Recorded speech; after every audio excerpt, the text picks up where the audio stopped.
Alrighty, guys, if you want to close more sales in your fitness business, Brad here is going to deliver us the 5 things you must cover in all sales consultations, face to face or over the phone. So, Brad, welcome to the podcast again, mate. Lovely to have you on. What's up, Jimmy? Glad to be back. This is becoming a regular thing. It's quite good. It's good, man. We got a good episode next week, which we'll talk about a bit later. But, mate, you had a good day today. Got a bit of cash up front. Good day today. Couple of cash up fronts with a bit of a upfront launch we've done in the club. So always nice to finish the week.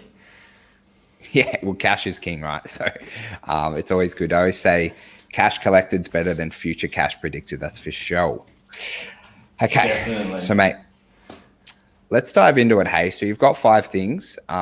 Really, really good content I'm going to cover. So, mate, the first one we need to cover is the most basic, which is the person's goals. Obviously in the consult, but a lot of people miss it and they rush over it. So when you're like getting clarity on people's goals, how do you kind of position it, and what are a couple of things that you always like to cover? Yeah, for sure. And everyone has different goals, and it's such a thing you can just gloss over, especially in the fitness industry. But the biggest thing I've found over the years, the thousands of consults that we've done, is actually finding out what that goal means to that person. So, like, what I mean by that is someone's like, "Oh, Jimmy, I just want to get fitter," and you can go, "Okay, cool, want to get fitter, awesome," and you can keep going down that, down the consultation. Or, what I like to do is actually ask them what fitness looks like to them, because it's so different. So it could be, I want to be able to play with my kids. I want to be able to, run up the stairs. I want to drop 10 kilos. I want to play rugby. I want to play footy again.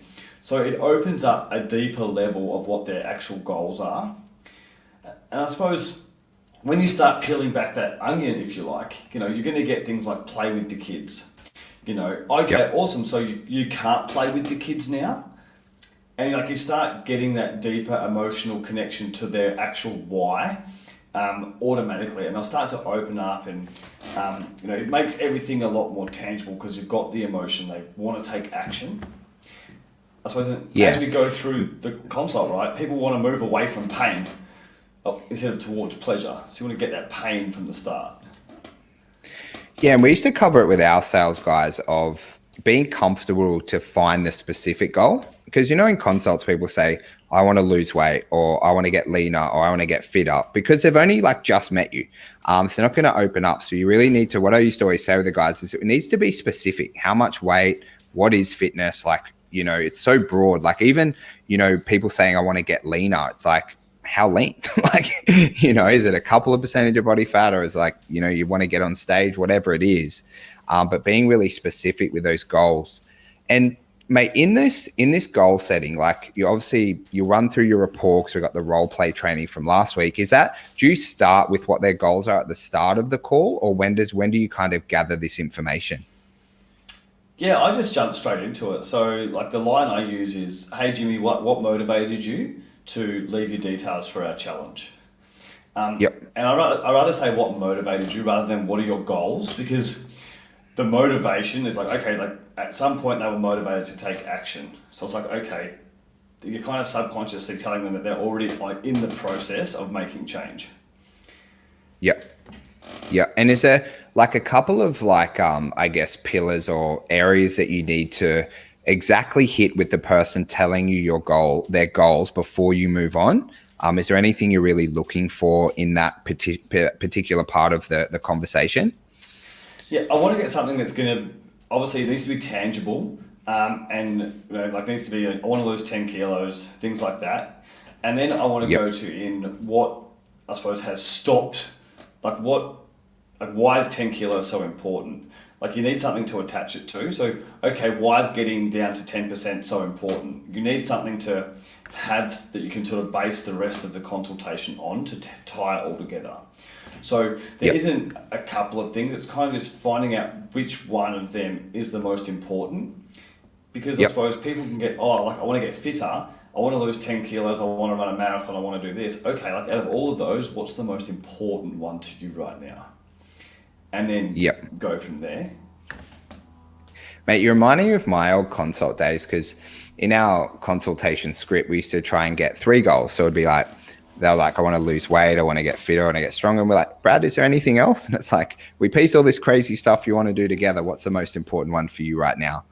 And mate, once you've got your goals, I really like, especially because I got to run through the consult and I see you're coaching within our program. This bit is so important. Your question you ask is, why is this important to you? So you don't give the people watching along or viewing like why that's such an important question in your script and where it kind of leads you to. Yeah, so finding out why that is so important to me, it brings up the emotion to it. So generally, obviously, like again, people are more likely to move away from pain than towards pleasure.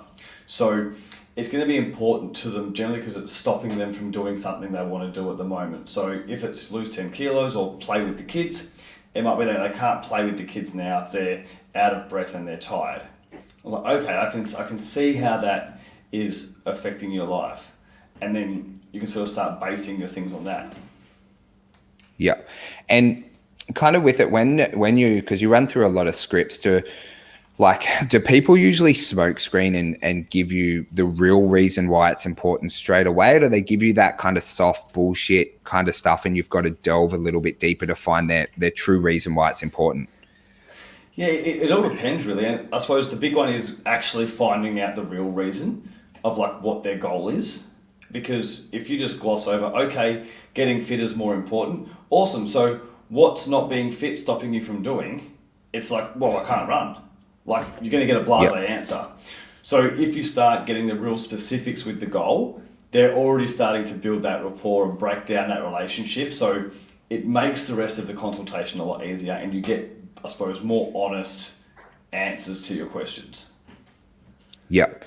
So you're kind of saying for the guys, watching or listening, you do most of your work up in the top, get the goals really specific, and the rest of the question you're going to cover are just kind of following on. And if you do that really well, you've automatically built that level of rapport and trust where they'll be more open to you. Does that sound right? And people love talking about themselves, right? So the more you can ask about them, again, like as a sales consultant, essentially, you're on a call of discovery to find out if you can help them. So you're just asking questions to get them to open up and find the root cause to see if you're a good fit. So a lot of the work is done at the front end, like you said, to make the back end easier. Yep. Okay, so guys, we've got at the start goals and then why it's important. Okay, so the next one we want to cover, Brad, is what's their past training. So why is that important for you in, finding a solution to be able to help, this person reach their goals? Why is their past training important? Yeah, so a lot of the time, obviously working, especially in fitness, seeing what they've done in the past is going to see, obviously, if it's something they could stick to forever and we're big on solving their problems and making sure they can keep the weight off. So a lot of the time they're going to start throwing up things they've tried, fads they've tried and all this sort of stuff. And instead of telling them, oh, well, you can't stick to that forever, can you? You can ask them, why? Are you still doing it that way? Oh, no. Yep. Okay, why not? Oh, well, it wasn't sustainable. Oh, okay, so doing keto or whatever it is wasn't sustainable. You're like, nah, not sustainable. Like, oh, okay, cool. So they're now telling you what doesn't work instead of you telling them what doesn't work. And their beliefs a little bit as well. Yeah, their beliefs as well.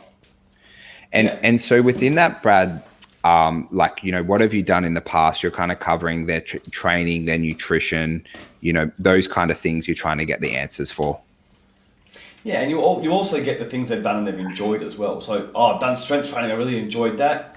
I did cardio, hated that. So you want to take the things that they enjoyed and obviously write them down. And when you go into the actual closing part of your consultation, you want to make sure you mention the things that they enjoy that you also do. And you want to not mention the things that they didn't enjoy that you do. So you're not going to mention cardio and things like that. You're going to mention the strength training, the nutrition, the accountability, which are the things that they enjoyed. Yep. And you kind of covered it before, guys, but the next point, so we got 5 points here on point 4 is why are they not doing that anymore? Why did that not work? So Brad, you pre-frame their nutrition and their training, what they've done in the past, what worked well for them, what didn't. And then the next question is, why are you not doing that way, currently? Why do you find that's important for you to cover in the sales consultation? I suppose because it tells you what they've done that hasn't worked. Because if they got the result, they wouldn't be looking for something still to help them solve their problem. So by doing that, you're going to go through and obviously identify what hasn't worked, and then you can figure out, okay, well, let's plug the holes with what does work that you enjoyed and get to a solution. Yeah. Yeah, because I think like with like all consultations, we just want to do things that we like, right? So especially if you can like pre-frame that on why they're not currently doing it. Do you get like a lot of like really good information on here, maybe about prices, what different gyms do in the area, what other online programs? Because I'm feeling like when they ask, they just be honest with you with what happened and why they're not there. Yeah, and especially because we do all phone sales, so by this stage they'll be like, oh, well, I was doing this program, I got great results, but it was just too expensive to keep doing it. Oh, okay, like what's too expensive? Because I know at some stage I'm going to ask them to purchase, and they're going to tell me what's expensive and what's not. So I can be like, okay, well, maybe our in-club training is going to be too expensive. So now I'm going to switch them to an online program because I know that's a lower price point. So I can start going in my head, okay, what's the best option for them? They might have not got enough training sessions because they're doing one-on-one. So we're going to offer them group training, which gives them more sessions. So you get a lot of insight into which program is going to be the best for them to help them solve their problem by asking this question. Yeah, it's kind of funny, man. I'm thinking because in our scripts, you used to ask what they used to do for training. And like sometimes you'd hear like, oh, like Snap Fitness anytime. And you're just like, oh, fuck, here we go. But then you have those consults. It's like, oh, yeah, I had a PT like 4 sessions a week, 1 hour. And you're just like, hallelujah. Like this is a bluebird sale, baby. Like we're going here. So it's really, really important. Yeah. I used to just love, man, when I used to hear those things, 4 sessions a week, spend 150 a session. Like this is too easy now. Yeah, it's great. Yeah. Now, mate, with like why they're not currently doing it, like, do you go like pretty deeply on that? When they're saying maybe they're not at a certain gym or a certain online program, like how much time do you spend there? It's one of those ones where if they give you something you think is pretty honest up front, then I'll just give it a couple of minutes. If they've done lots of things, again, people will love telling you, we'll have some clients who they can get stuck in this for 10 minutes of all the things they've tried. So I just kind of get them in it and try and get them out of it really quickly. And, Matt Ryder taught me a really good analogy, right? It was like, if they're just babbling on, he's like, oh, have you seen a duck? And he's like, what? Have you seen a duck? Like on the surface, you're nice and calm, like under the water, like you're going frantic, like your little legs are just going crazy. And they're like, oh yeah. And it's like, and then you just change back to your conversation because you've just distracted them. Like it's a good pattern interrupt. But it's literally them with their goals, right? Like on the surface, they look nice and calm, but underneath they're like frantically looking for the next program to help them get their goal. So you kind of give it as much time as it needs without them sitting in it for 10 minutes. Yeah, it's kind of probably different. We've got one last thing we'll cover, guys, but on a phone consultation, Brad, for those who watch, so 79 a week, ongoing, how long does that take you on average to get that all locked in, money taken, everything like that? For our physical location, 15 minutes, I can get it done. That includes credit card details, the whole lot, signed, sealed, and delivered. Online, I get, it's about 30 minutes, 35 minutes. Obviously, a little bit more goes into online because I suppose we're not as well known online, where our physical locations, our marketing is so strong, we've been around for such a long time. It's a bit easier to sell a location. And a bit less trust, I suppose, has to be built up before you're asking some random, especially for us in a different country, for an online sale. Yeah, and I remember like with the online sales that we were doing at the start, it was like 45 minutes, roughly at 35 to 45. And then once you get dialed in and really confident, it kind of mapped around that 32 minute mark. But let's just say, so guys, if you're selling online to start, maybe around, do you think about 45 minutes, Brad, is a good time just while you're learning? Yeah, and you're always better to have more time than have to rush a sale to get a deal done. So I always have 45. I always never take that long, but I have 45 minutes in my calendar. Well, because the only thing that gets rushed is the most important part where we get paid at the end. Correct. So, correct. Yeah. Yeah. And especially those conversations post credit card, what happens from here. But mate, just say for gym guys, so usually, face-to-face consults, how long would you do those? When I know we're talking about phone sales here, but people face-to-face, like was that 15 minutes as well, or 20, or how'd that work? Face-to-face, I would block out 30 in my calendar. No one's ever on time, and it gives you a couple of minutes afterwards to get set up for the next one if you've got back-to-backs. Yep. So you're not, again, You're not literally, the next person's not waiting for 10 minutes if they come in early or if you go over. So always 30 minutes face-to-face. And then for the gym guys doing phone sales, just beginning, because guys, Brad's done thousands of these, so you've got to start longer time to get really good at them. Like, what do you reckon? How much time do you think they should be spending? 30 minutes. 30 minutes? Yep. And again, that'll give you a buffer at the end. Yep. Okay. Perfect, guys. So just make sure you use that in your consultation time. So the big takeaway is have more time than you need, right? You don't want to rush anything, miss over anything, because it just affects your sales ability and your closing rates if you miss something, right? Yeah. What I do though is I only block out 15 minutes in my calendar app. So the client only thinks it's a 15-minute phone call. Okay. And why do you do that? Because people don't have half an hour. They're all busy. So it can put people off thinking they have to block out half an hour. So I always put it's a Jedi trick. You've never told me that, man. We've been mates for years. So I always book 15-minute consultations, and then I put a 15-minute buffer in my calendar so they can't book back to back. Oh, so you do that in your scheduling software? Yeah, correct. So you can put in buffers, so you can allow them to book every half an hour or every hour on the hour. So I book 15-minute appointments and only allow them to book on the half an hour. Guys, that is absolute fucking gold there, Brad. And you've never told me that before. Amazing. Very, very smart. Okay, so we've got the last one, guys, and we'll recap, which is very important. And Brad, to be fully transparent, this is a question I hated the most, which is the cost of inaction, because it makes people like really think deeply, and you kind of have to pre-frame it in a way that if they don't get the results, so it's kind of the negative part of the sales script. It's not all positive, like, yeah.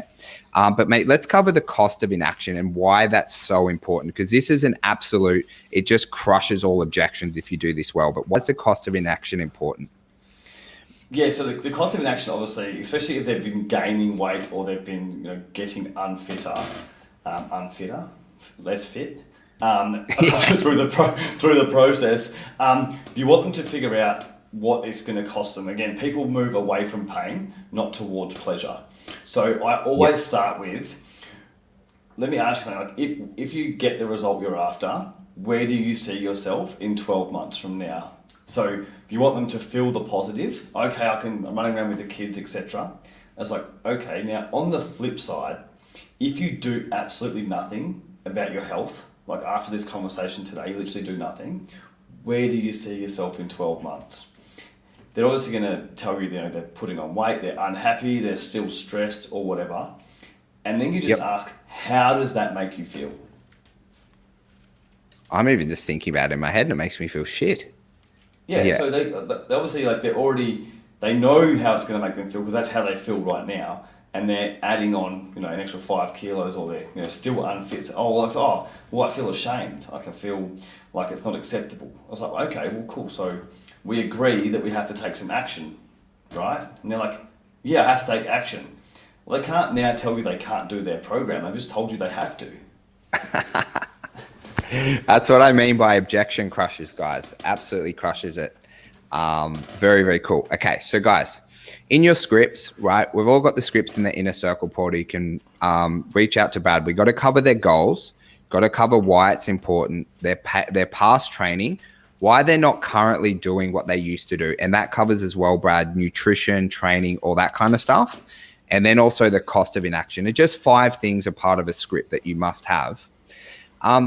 Mate, in your, like, when you're running through like your consultations and things like that, like, do you take, like, just for the guys watching, are you taking notes and writing this down, or do you start to just memorize it after time, or how do you do that part of the consult? Definitely cannot memorize it because every person's so individual. So I literally have like pieces of paper like everywhere with notes, and my wife goes crazy because I've got like scrap pieces of paper all over the office. But you have to take notes. You have to take notes on every client that you speak to. Yeah.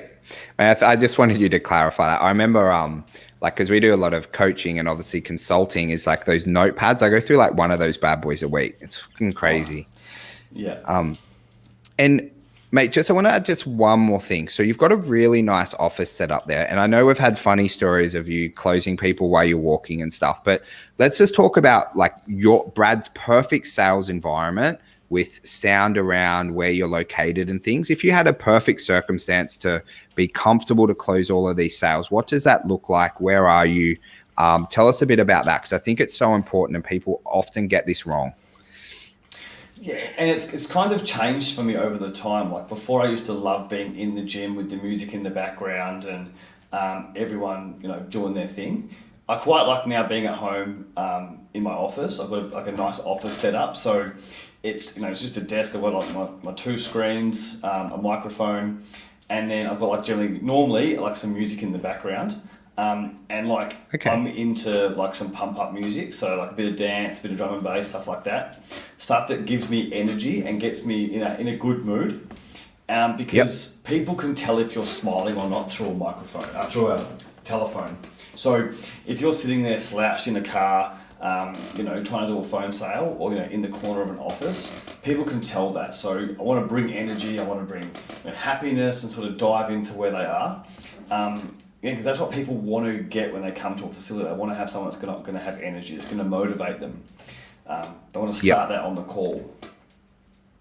Yeah, it's kind of it's really funny you say that, because in my old office, we got kicked out of our office in coronavirus. We just couldn't go there. I work from home. But I remember I used to like just naturally always want to stand when I was doing sales. We had like standing desks and things like that. But I really like the music. It's obviously, are you playing the music when you're on the console and it's just on like a low kind of volume? Very cool. Oh no, it's cool. Pumping. Yeah. I it's have pumping. it in the family room, like it's cranked. Yeah, it's cranked. Yeah. Oh really? I'm in the office, but like the music out, like through the phone, it would be soft. But like I can hear it like pretty good. Like the bass is going. It's like it's happening. Yeah. It's just like it sounds like a gym. Neighbors. Well, it sounds like a gym, right? It sounds like what you'd expect. So it's just in the background. Yeah. Do you ever get complaints off the neighbors midday? Nah. Just cranking music. I guess they're at work. No one's home. Yeah, no one's home. Okay. All right, guys. So just make sure you cover the goals, why it's important, their past training, right? Why they're not currently doing what, they tried in the past, nutrition training, and also the cost of inaction. Now, Brad, you've got a very special podcast we're going to do next week, which is covering, how to literally obliterate all objections. For those who are a bit excited, do you want to give them maybe like the top 2 objections that we're going to make sure that we cover next week, and there'll be a few extra bonuses as well. I suppose obviously the biggest objection we see most of the time is the partner objection. So obviously dealing with that partner objection, how to absolutely crush it, and the I think about it objection, and how to get that over the line and follow it up correctly. Yeah. Okay, mate. Thank you so much for coming on, buddy. Really Pleasure. Appreciate it. Guys, we'll jump on again next Friday for you guys. If you have any questions, please send Brad or I a message on Facebook or Instagram.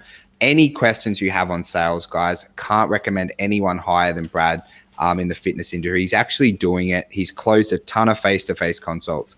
so many consults over the phone, both domestically, internationally, online, offline, fucking anything, he'll sell it. So definitely reach out to him if you have any questions on sales. And Brad, my friend, thank you so much for jumping again today. Be super consistent. I really appreciate it and really look forward to our Friday episodes to get all fired up in the day to do it. Pleasure, mate. Pleasure. Thank you, buddy. Bye-bye. Speak soon.